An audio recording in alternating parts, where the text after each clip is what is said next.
प्रातःकाल स्नान संध्योपासनादि कार्यों से निवृत्त होकर राम और लक्ष्मण गुरु विश्वामित्र के साथ नदी तट पर पहुँचे। एक वनवासी मुनि ने विश्वामित्र के साथ दो सुकुमार बालकों को देखा तथा उनका परिचय प्राप्त कर वो एक छोटी सी सुंदर नौका ले आए और विश्वामित्र से बोले, हे मुनिराज, आप इन राजकुमारों के साथ इस नौका पर बैठकर नदी पार कर लीजिए। विश्वामित्र जी ने उस मुनि को धन्यवाद दिया और राम तथा लक्ष्मण के साथ नौका पर सवार हो गए। इस प्रकार वे सागर से मिलन की आतुरता में कलकलनाद के साथ दौड़ती जा रही उस नदी की पार कर गए। नदी के उस पार एक भयानक वन था। उस वन को देखकर राम बोले, गुरुदेव, ये वन तो बहुत बड़ा भयंकर है। सभी ओर से सिंह, बाघ आदि हिंसक पशुओं के दहाड़ने और हाथियों की चिघाड़ने की ध्वनि आ रही है। जंगली स्वर, भालू, वन भैंसे आदि वन प्राणी भ्रमण करते दृष्टिगोचर हो रहे हैं। वृक्षों की सघनता के कारण सूर्य का प्रकाश इस वन के भीतर घुसने का साहस नहीं कर पा रहा है और इसी कारणवश चारों ओर अंधकार हो रहा है। इस अति दुर्गम वन का क्या नाम है? राम की इस प्रश्न का उत्तर विश्वामित्र ने इस प्रकार दिया, हे राघव, पूर्व काल में इस स्थान में वन न होकर मलदा और करूप नाम के दो बड़े समृद्ध राज्य हुआ करते थे। दोनों ही राज्य ऊंची ऊंची अट्टालिकाओं, वीतकाओं तथा सुंदर पथों से सुशोभित थे तथा धन धान्य और समृद्धि से परिपूर्ण थे। दूर दूर के व्यापारी यहाँ पर व्यापार करने आया करते थे, किंतु ताड़का नामक एक यक्ष कन्या ने उन दोनों राज्यों का विनाश कर दिया। ऋषि विश्वामित्र ने आगे बताया, ताड़का कोई साधारण स्त्री न होकर सुंदर नाम के राक्षस की पत्नी और मरीच नामक राक्षस की माता है। उसके शरीर में 1000 हाथियों के बराबर बल है और वह अत्यंत पराक्रमी और शक्तिशाली है। इस प्रदेश को नष्ट करने के पश्चात ताड़का ने अपने पुत्र मरीच के साथ मिलकर यहाँ के समस्त निवासियों को मारकर खा डाला। अब उनके भय से यहाँ 2-2 कोस दूर तक किसी मनुष्य की परछाई भी दिखाई नहीं देती। भूलवश यदि कोई यहाँ आ भी जाए तो जीवित नहीं लौट पाता। उसी ताड़का का संहार करने के लिए ही मैं तुम्हें यहाँ लाया हूँ। राम ने आश्चर्य से पूछा, गुरुदेव, स्त्रियां तो कोमल और दुर्बल होती हैं, फिर ताड़का में 1000 हाथियों का बल कैसे आ गया? ऐसा प्रतीत होता है कि अवश्य कुछ न कुछ रहस्य है। विश्वामित्र बोले, वत्स, तुम्हारा कथन सत्य है और वास्तव में इसके पीछे एक रहस्य है। सुकेतु नाम का एक अत्यंत बलवान यक्ष था। वह संतानहीन था, अतः संतान प्राप्ति के उद्देश्य से उसने ब्रह्मा जी की कठोर तपस्या की। उसकी तपस्या से प्रसन्न होकर ब्रह्मा जी ने उसे संतान होने का वरदान दे दिया। परिणाम स्वरूप ताड़का का जन्म हुआ। सुकेतु के द्वारा ताड़का के अत्यंत बली होने का वर मांगने पर ब्रह्मा जी ने उसके शरीर में 1000 हाथियों का बल दे दिया।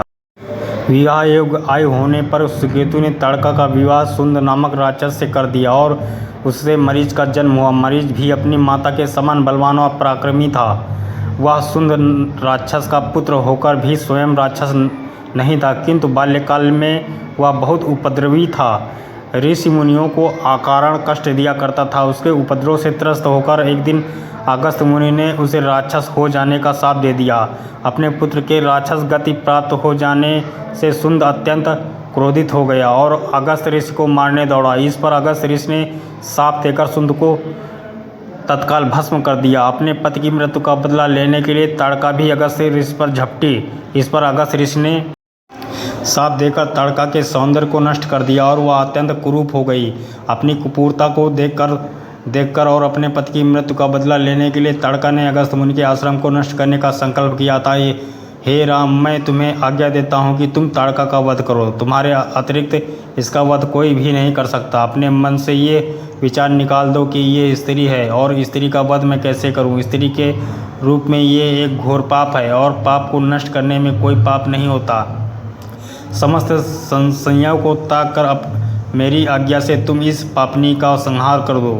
राम ने कहा, गुरुदेव, आपकी आज्ञा मुझे शिरोधार्य है। समस्त मानवों के कल्याण के लिए मैं अवश्य ही ताड़का का वध करूँगा। इतना कहकर राम ने अपने धनुष पर बाण रखकर उसकी प्रत्यंचा को कान तक खींचकर भयंकर टंकार किया। टंकार से उत्पन्न ध्वनि से समस्त वन प्रांत गुंजायमान हो उठा। वन प्राणी भयभीत होकर इधर उधर भागने लगी। इस प्रकार की अप्रत्याशित खलबली मची देखकर ताड़का क्रोध से भर उठी। धनुष ताने राम को देखते ही इस विचार से कि कोई अपरिचित कुमार उसके साम्राज्य पर आधिपत्य करना चाहता है, वह क्रोध से पागल हो गई। राम पर आक्रमण करने के लिए वह तीव्र गति से उन पर झपटी। ताड़का को अपनी ओर आते देखकर राम ने लक्ष्मण से कहा, हे सौमित्र, ताड़ के वृक्ष जैसी विशाल और विकराल मुख वाली इस राक्षसी का शरीर कितना कुरूप है। इसकी मुख मुद्रा देखकर ही प्रतीत होता है कि ये बड़ी हिंसक और निरीह प्राणियों की हत्या करके उनका रक्तपान करने में इसे बहुत आनंद आता होगा। तुम एक तरफ सावधान होकर खड़े हो जाओ और देखो कि कैसे इसे मैं अभी यमलोक भेजता हूँ। विकराल देह धारणी ताड़का अपने बड़े बड़े दांत चमकाती भुजाओं को फैलाए हुए दूरगामी बिजली की तरह राम और लक्ष्मण पर अत्यंत तीव्रता के साथ झपटी। राम इस भयंकर आक्रमण के लिए पहले से ही तत्पर थे। उन्होंने तीक्ष्ण बाण चलाकर उसके हृदय को छलनी कर दिया। उसके वक्षस्थल से गर्म गर्म रक्त की धारा प्रवाहित हो उठी। वह आक्रमण करने के लिए पुनः टूट पड़े।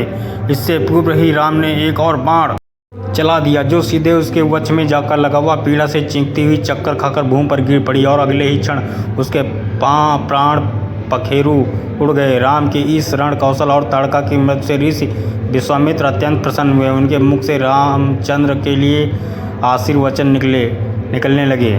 गुरु की आज्ञा से वहीं पर सभी ने रात्रि व्यतीत किया। प्रातःकाल उन्होंने देखा कि ताड़का के आतंक से मुक्त पा जाने के कारण उस वन की भयंकरता और विकरालता समाप्त हो चुकी है। कुछ समय तक उस वन की शोभा निहारने के उपरांत स्नान पूजन से निवृत्त होकर वे महर्षि विश्वामित्र के आश्रम की ओर चल पड़े। जय श्री राम।